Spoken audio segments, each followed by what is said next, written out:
Assalamualaikum warahmatullahi wabarakatuh.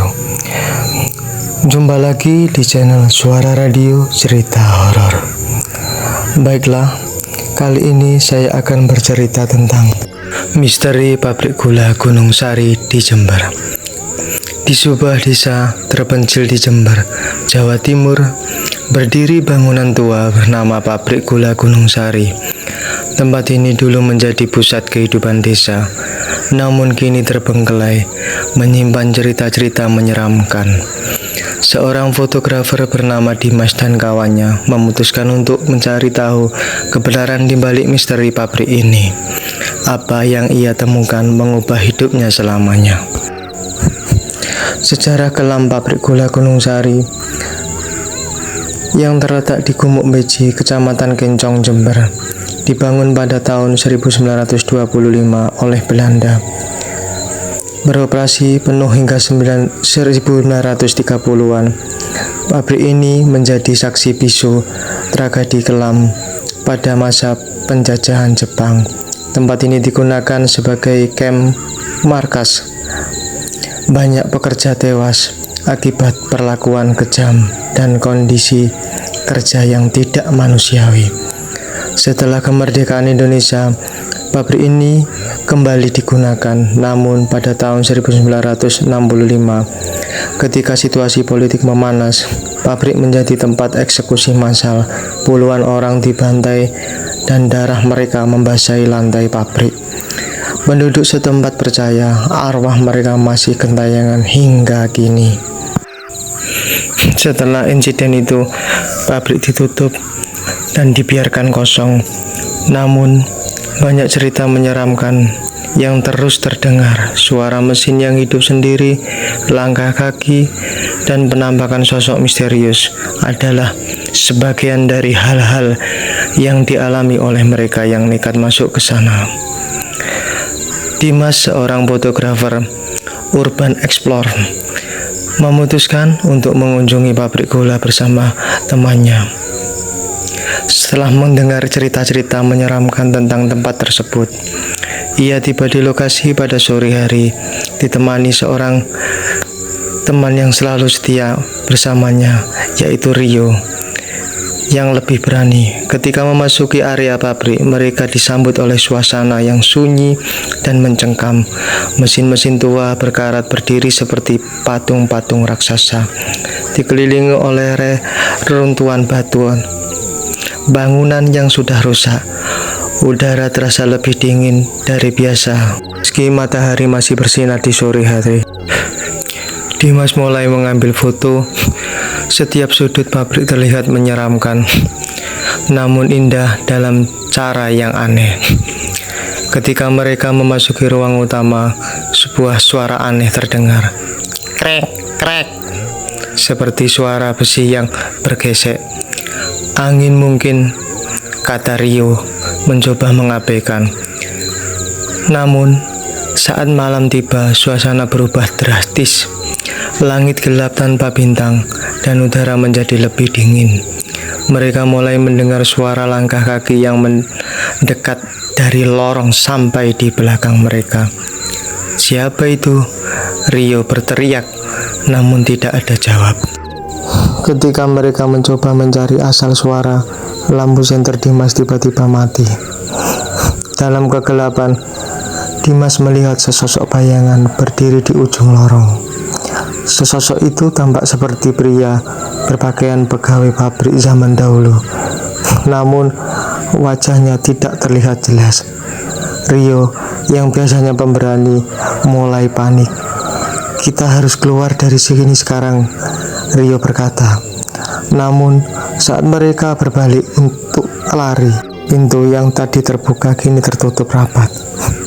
Dimas mencoba membukanya, namun pintu itu seolah terkunci dari dalam. Kamu pikir ini cuma angin juga? Dimas berkata sambil suara bergetar. Dia agak jengkel dengan si Rio. Di belakang mereka, suara langkah kaki semakin dekat. Ketika mereka menoleh, sesosok pria itu kini berdiri hanya beberapa meter dari mereka. Wajahnya terlihat jelas, kulit terbakar, mata merah, menyala-nyala dan mulutnya mengeluarkan suara erengan yang tidak manusiawi. Mereka mencoba berlari ke arah lain, namun pabrik itu terasa seperti labirin. Setiap lorong yang mereka masuki membawa mereka kembali lagi ke tempat yang sama. Di dinding-dinding pabrik, mereka mulai melihat bercak darah yang tampak baru. Suara mesin tua tiba-tiba terdengar meskipun listrik sudah lama diputus.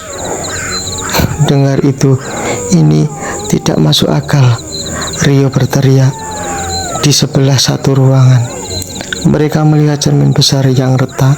Saat Dimas mendekat, ia melihat bayangan di cermin. Namun, bayangan itu tidak mengikuti pergerakannya. Sebaliknya, bayangan itu tersenyum kepadanya dengan senyuman yang tidak ia lakukan. Tiba-tiba cermin itu pecah dan suara wanita menangis terdengar dari balik dinding. Ketika mereka hampir putus asa, mereka melihat pintu besar di ujung ruang. Dengan segenap tenaga mereka membukanya. Di balik pintu itu, mereka menemukan seorang pria tua yang duduk di kursi kayu. "Kalian tidak seharusnya berada di sini," kata pria itu dengan suara yang serak. "Apa maksud Anda?" Dimas bertanya. Pria itu diam, hanya menunjuk ke arah lantai. Mereka melihat bekas-bekas tangan dan tubuh yang seolah terukir di lantai beton. Mereka yang mati di sini tidak pernah pergi, katanya.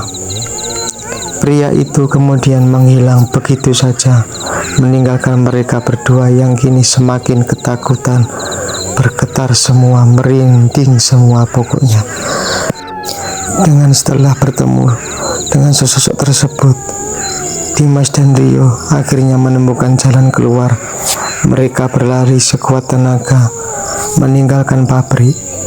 Ketika mereka melihat ke belakang, mereka menyaksikan pabrik itu kembali gelap, seolah-olah tidak pernah ada yang hidup di dalamnya. Keesokan harinya, Dimas mencetak foto-foto yang ia ambil. Namun, dari puluhan foto hanya satu yang terlihat. Gambar dirinya dan Rio berdiri di lorong dengan bayangan hitam yang sangat besar tanpa ada bangunan yang lain berdiri di belakang mereka. Dan akhirnya mereka pun sepakat untuk tidak akan melakukan hal tersebut yang benar-benar sangat membuat dia menyesal dan bersyukur bisa kembali dengan kehidupan sedia kala seperti normal umumnya. Demikianlah akhir cerita tersebut. Dan gimana menurut Anda? Cukup seramkah cerita horor tersebut? Dan jika ada sebuah pabrik serupa, beranikah Anda mencoba mengunjungi dan dapat pengalaman seperti cerita si Dimas dan Rio tersebut? Dan mohon maaf, memang untuk pabrik tersebut di era sekarang sudah tidak ada. Namun, jikalau ada pabrik yang mirip seperti itu, apakah Anda berani untuk mencoba pengalaman spiritual atau pengalaman mistis seperti mana kisahnya si Dimas dan si Rio? Dan yang terakhir, saya ucapkan kembali permohonan maaf saya bila mana cara saya menyampaikan dalam membawakan sebuah cerita ini terpatah-patah atau kurang berkenan di hati Anda, karena ini adalah new video yang baru saya bikin hari ini. Maka dari itu tolong bantuannya subscribe, komen, nyalakan notifikasinya agar tidak ketinggalan video-video saya selanjutnya. Terima kasih. Billahi taufiq wal hidayah. Wassalamualaikum warahmatullahi wabarakatuh. See you next time video. Suara Radio Cerita horor.